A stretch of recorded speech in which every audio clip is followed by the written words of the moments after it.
Okay, so let's begin. Um, so hello there. Yeah, hello. How are you doing today? Well, yeah, everything was great here. What about you, Rayhan? I'm doing pretty good today as well. Yeah, Okay, that's nice. great. So would you like to give a bit of an background about yourself? Like, what are you doing in life? Are you studying or anything? Yeah, well, yeah. So basically in 2022, I did my master's at UQ for applied linguistic. And it was when, my first experience toward the flat, like come to me.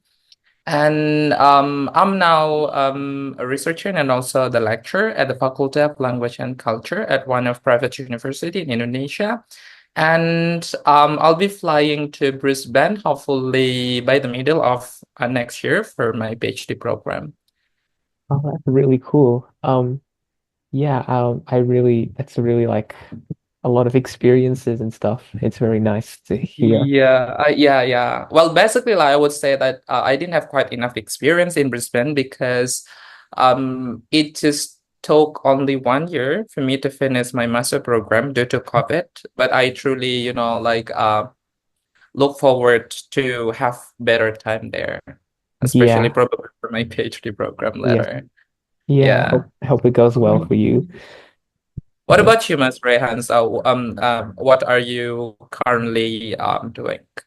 I'm currently doing a Bachelor of International Studies, majoring in Okay. international development and doing languages as well. Oh, that's cool. Yeah. Yeah. So I'm currently doing Spanish and Indonesian as my languages at UQ. Oh, that's cool. Yeah. So you will be under School of Language and Culture too, or other school? Yes, languages and cultures and also the political science school. Oh, wow. Yeah. That's great. Yeah. I hope you enjoy your study there. Yeah, it's all right. It's, there's definitely a lot of pressure because of doing these two faculties, but At the same time, yeah. yeah. Okay. It's But gonna be like a big work to do, but I believe that you could work on this very well. yes, thank you so much. I hope it does go well and I get to do something interesting, like maybe research in the future. Oh, yeah. Yeah. Okay. So Okay. as you are aware, this project is to gauge the perspectives of young people related to flooding between Indonesia and Australia. So I Yeah. would like to ask you if you have experienced flooding, like when and where has this happened and how did it like unfold for you?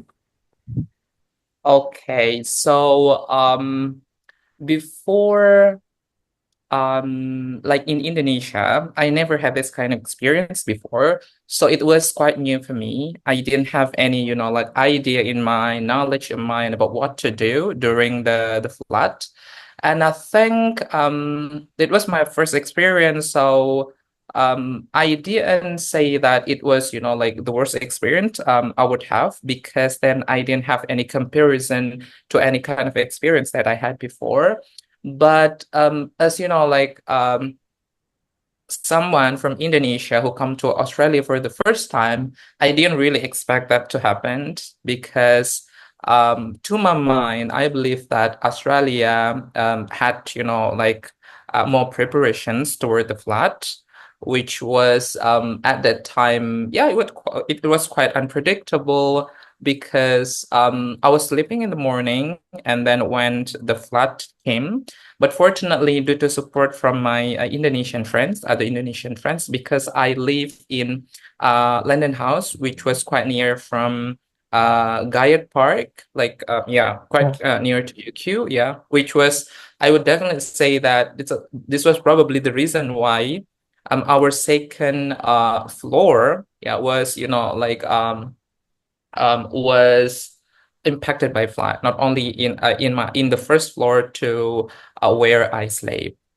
And Wow. yeah, like it was quite unexpected, but fortunately, due to the support from my Indonesian friend, they immediately asked me to move all my belonging upstairs, which helped me a lot with that. And I also moved to the second floor And while, like the water started to go up, we observe a bit of thing like our from one of the room in that building to see how quick the water went up. Yeah. Yeah.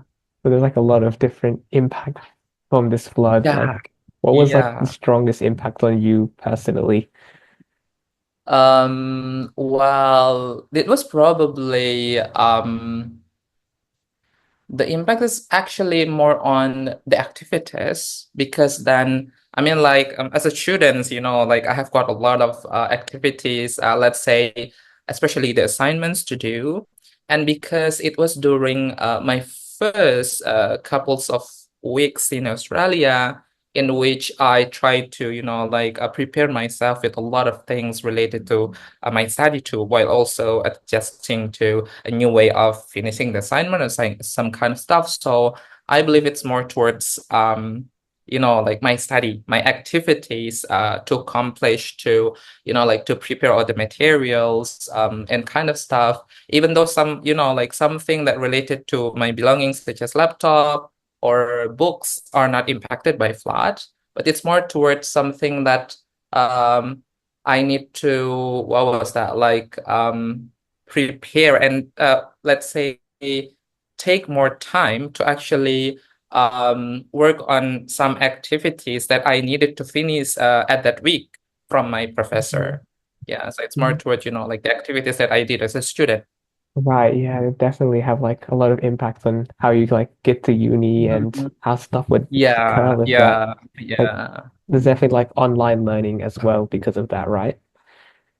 Um, Well, at that time, yeah, we did some online learning at that time. And well, it was for me as I've been used to doing that before I went to Australia because my first and my second year I did online from Indonesia. So at the time, like in the first couples of weeks during the flood, I didn't have so much adjustment for the online learning because that's what I say, like my first and my second semester, I did it online. But yeah, it was quite upset, like for some reason, because I couldn't meet my friend in person. And then, like I believe that when I meet in person, we study in the classroom, it is much more meaningful and, like engaging for me as international student because this is the one that I expect as international student to meet more people from different background and like to engage in so many different kind of cultural and social values exchange. Yeah. So I think more related to like what you just mentioned about interacting with other people, how do you think this event affected like the community in general? Oh, sorry, could you repeat? I, Like I I didn't quite get it. Yeah. okay, like how did this event affect your community and what kind of reactions did they have to it? Okay. Yeah. Well, I would say that I'm quite lucky because I was surrounded by many Indonesian friends. Um, Even though like I would say university also provide us with some supports with let's say temporary accommodations and also some supports in terms of foods, some supplies in terms of foods and some medicines. But what mattered first for me for the very first time was that like because I bring quite a lot of belongings at that time, and one of those were like some of my supplies during my first week in Australia. Sorry, yeah, during my first week in Australia. So I was happy that many of my Indonesian friends helping me with like picking up all my belongings to one of Indonesian friends' apartment for evacuation. And then yeah, it was quiet, like what was that? I would definitely say, yeah, like a real first time experience for me to be evacuated using, like a boat, like just going from the second floor from my accommodations and then they'll bring me using the car, and then some of my friends, including me, we were evacuated to one of our Indonesian friends. So first of all, they provides me with, like, they work together. They provides me with the accommodation. So some of other, like senior students in Brisbane, they provide me with um, place, the shelter to where like I sleep and do some activities there for a couple of days. So it was the first thing that they did. And the other thing was that almost every day, I would say, like, yeah, every day, because at that time some parts of the area was blackout, so we didn't have any like electricity supply to charge our phone, just to let anyone know that we're safe, just to let our like our families and friends were safe, because yeah, during that time, the news was announced or known by people all around the world. At that time, like every Indonesian students, they in turn provide us with, let's say, oh yeah, if you would like to charge your phone, because in my area we still have electricity supply, so just come here and then charge all of your phone. If you would like to, let's say, just have a rest here for a moment, and then you would like to go back to um the apartment where you stay with some other Indonesian students, yeah, feel free to do that. And they also provide us with some supplies, especially for our breakfast, for lunch. So in terms of food and also some other snacks, um, blankets, and then they also provide us with a bed too. So yeah, like all the things about what we need as the one who are impacted by flood, especially for food and also for shelter, they greatly provide us with that. Yeah, And that's sometimes, yeah, and sometimes, like by the end of the weeks, we were invited to a certain a place, like to one of our Indonesian students' house, and then we eat together there. yeah, that's a really good like for adapting to like such a tricky situation that you have like Yeah, a yeah, definitely. community. Because then it was my very first time, and they are so supportive for this one, which I was lucky, because I heard from some of my other friends, like at UQ, they even didn't have quite enough supply, especially shelter, to for helping them coping with the flood, because I believe that probably only few of them who study at UQ, and the community was not that strong enough to support them during like during the event. Yeah. Yeah, that's really nice for like adapting and making sure everyone's feeling okay during such a Yeah, tricky situation, which is yeah, yeah. yeah, definitely. Um, so the next part would be like talking about like the more broader reasons for this sort of flood. So how much do you think Okay. this flooding event was like induced by broader climate patterns? Um, well, I believe that, I did quite enough information about that, or knowledge about that one, but I believe it was extensively impacted by the climate patterns, the climate change, because from information that I got, it was 11 years ago, Brisbane, like 11 years before the Brisbane flood 2022 happened. So it means that there's something, like there's kind of let's say unstableness or inconsistency, or some kind of like um unprecedented changes in terms of like the environments, the atmosphere, which might trigger these to happen. Because I believe when everything happens, like quite regularly, without any more changes, without any like negative impact from a global warming or something that human did in general, it might not happen. And I believe Australia, especially Brisbane, is, a developed country. They're able to, let's say, prevent these to happen, or at least not to make it worse. So I believe because of this, unexpected, or kind of instability in terms of the weather, the climates. So maybe the government also didn't have quite enough time to prepare for this. So I believe, yeah, there will be extensive sort of climate patterns here. Yeah, I absolutely agree with that because I've also found that the areas being impacted have grown significantly in the Okay. 2022 compared to Yeah, 2011. There was like these yeah, yeah. new areas that have never been affected before, which created like all sorts of Okay. different challenges because they're not used to like this sort of thing. So adaptation Yeah, was a yeah. bit harder. Yeah.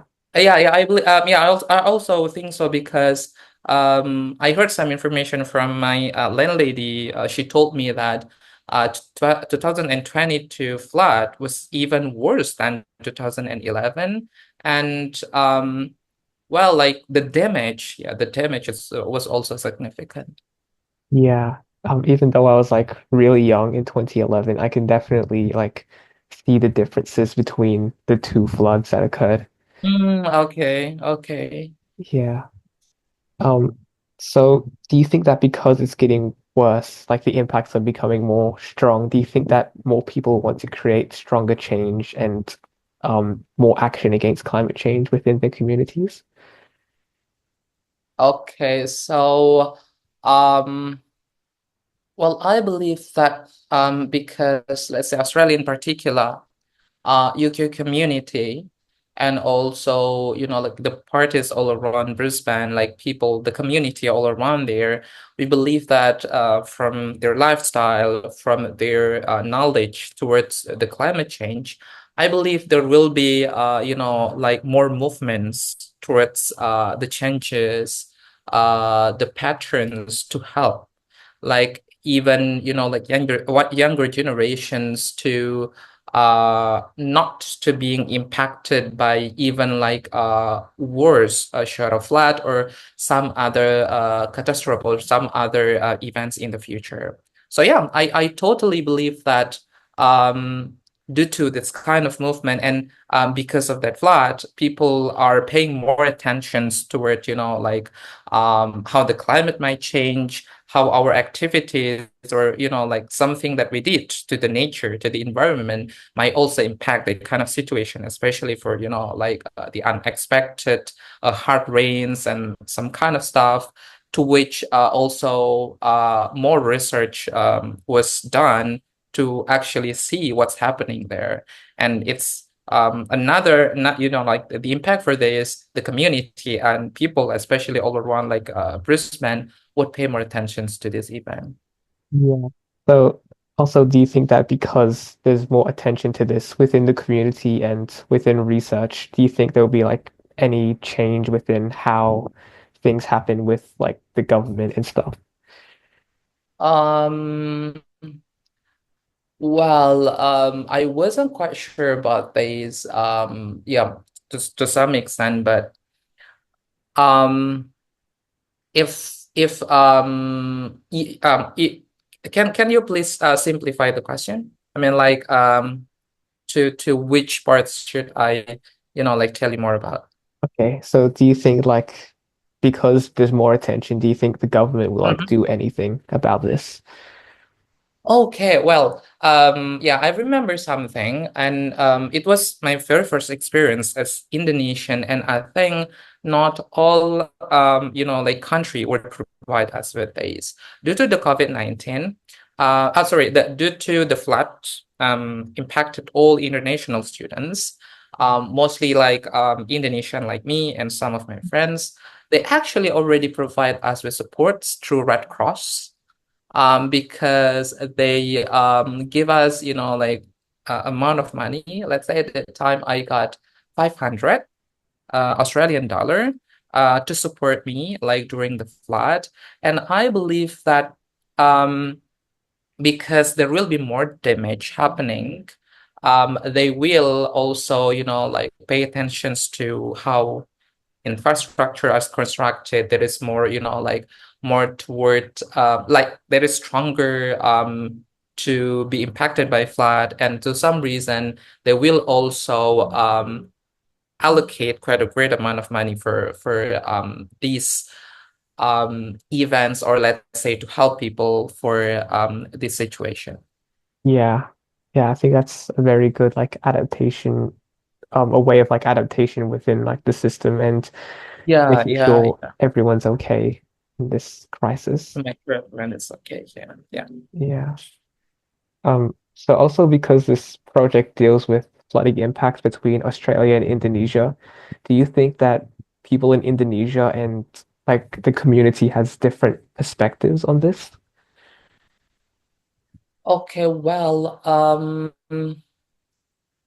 for like to see how these things happened, like in Indonesia, we say that like we almost live together with flood, because it happens not only like, let's say, couples of years and then it happens. It's almost, let's say, like within the month, there will be something like flood, or let's say, even though it's not severe, it's not as worse as what we had in Brisbane, but we are coping with that already, like because we live almost like every single month, or in some parts of Indonesia, even like almost every day during the rainy season, we will be impacted by flood.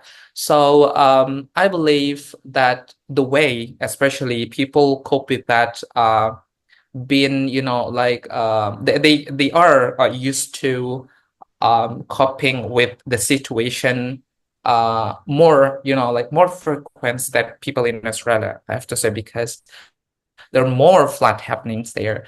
And even though, let's say, the community is not as strong as in Brisbane, but the way they cope with the flood, and how they, like especially in prison, they try to what was that like try to make everything, especially for the supplies and support, much more, let's say, yeah, like support the daily basis, and to make sure that like the money they provide is, like sufficient for helping people, especially right after the flood itself, because some of them might need to quit their job, or at the moment they cannot work due to that situation.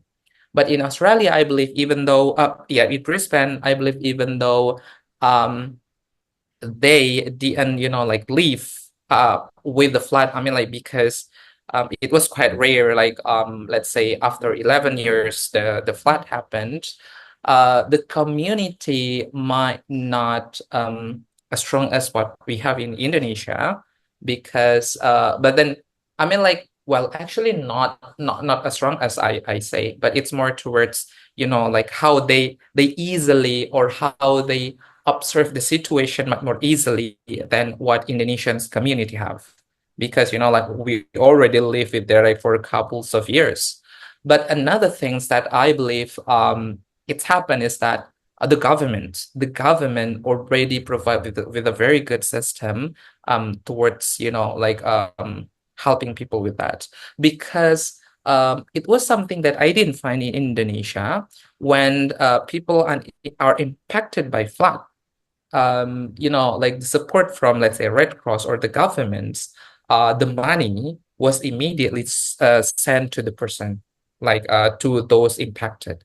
While in Indonesia, it was a very rare case that we would receive like money, like in cash, or let's say, if the governments or local authorities there would like to support people, they will give the money to the representative, that there will be an opportunity for people, or for, like people who have a certain political agenda to do kind of corruption here.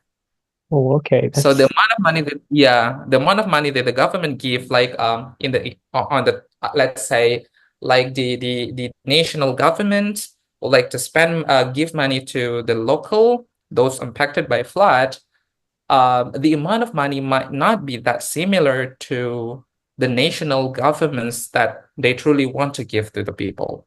But it's different from in Australia because the government immediately, like send the money without any first, second, third parties to support people, which also, like minimize the potential, the potential of a corruption, or let's say something with like the money might be used for another thing, and Yeah. and it might not be sufficient for people um who receive that money. Yeah. Yeah, definitely. So like because of that, since there's the differences in how the government operates between the two, Yeah, yeah. Do you think that like Australia should support Indonesian flood victims? Um, well, um, I believe that, well, yeah, I would say that like our, like our systems towards the like in the governments was not as good as especially developed country like Australia. So I believe that by seeing, or like learning from Australia, let's say, to give us more opportunity to, let's say, observe, to actually, like tell communities, and like teach government actually to do something, that what Australian government do is something that would be beneficial, like would be extensively changing the way government support people, like those impacted by flood. And um yes, like because this time I believe that the government is not at the stage of, like stability towards providing supplies or something. So I totally agree that Australia, to some extent, should also provide us with some help in this case.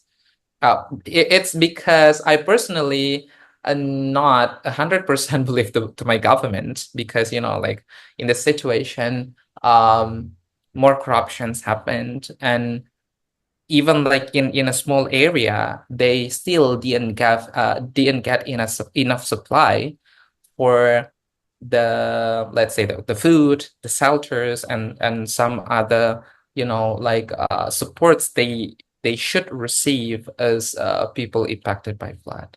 Yeah. Yeah, definitely needs like some more stronger support. And Yeah, yeah. yeah, like this sort of like bilateral relation would definitely help this out a lot. Yeah. Um, anyways, we're reaching like the end of the interview now. So do you have any questions for Okay. me? Um, well, I think, yeah, I have no questions at this stage. Yeah. All are great, at the moment. But probably if I have something in mind about, yeah, things related to flight, would you mind for me to actually, let's say, ask questions in group, or just to contact you personally? You can ask questions here if you don't mind. Okay, okay. So at the moment I don't have any question because everything are clear. Yeah. Yeah, okay. So if you have any questions in the future, you can definitely ask me about it. And Okay, okay, okay. yeah, so I think that's the end of the interview. Thank you so much for your time. Okay, thank you so much, Rayhan. You're welcome. What should I call you, Rayhan, or Yeah, Raihan. Rayhan? Okay, Yes. right. Yeah. Yes. So Uh, yeah, it's that's like an enjoyable time for me, because while I definitely say that I could reflect on this situation, like, because in near future, I will, like I was thinking about observing more toward the flood, because I believe especially Indonesians communities in Brisbane should, like be, like should probably like pay more attention toward this, and to see like how they work stick together, and might be a good informations to other flood community all around the world. yeah, Yeah. definitely. This Yeah. research could be used to like help different policy changes and it just, Mhm. I guess, give a broader analysis on how communities adapt to floods and stuff. Okay. Okay. Yeah, that's awesome. Yeah, I truly hope that it will help, like especially people in Brisbane with COVID flood and how the government will, like provides more supports to them. Yes, absolutely. Okay, Okay. so Yeah, it's a wonderful time for me to be here, and so yeah, yeah, thank you thank so you. much. Thank you, and I'll see you sometime soon. Okay, thank you. Yep.